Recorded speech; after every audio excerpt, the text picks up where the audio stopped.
મારા દાદાજીના ગામડામાં તો મારું એક જ અહીંયા વિચાર છે, તમે બધા મને અને રાધિકાને અને મારા આખા કુટુંબને આશીર્વાદ આપો. હું અહીંયા બધાને આશીર્વાદ લેવા માટે આવ્યો છે.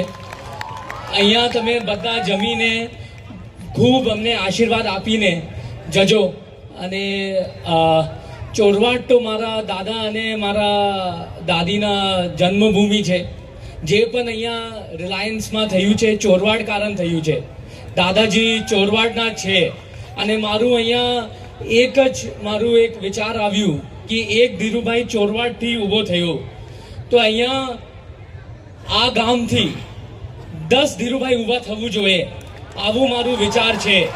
અને એક આ ગામડાથી થઈ શકે અને એ જ મારું વિચાર છે કે અહીંયાના જે બાળકો છે એ ધીરુભાઈથી પ્રેરણા લે અને આગે વધે. અને અહીંયા આગલા 10 વર્ષમાં અહીંયા 10 ધીરુભાઈ ઊભા થવું જોઈએ. અને આ ગામડામાં આ શક્તિ છે, આ મને લાગે છે. ચોરવાડી માતા બધાના ભલા કરે અને બધાને જય શ્રી કૃષ્ણ. હમણાં તમે બધા ભોજન માટે જાઓ અને બધા એકવાર મને અને રાધિકાને બધાને આશીર્વાદ આપીને જાઓ. જય શ્રી કૃષ્ણ.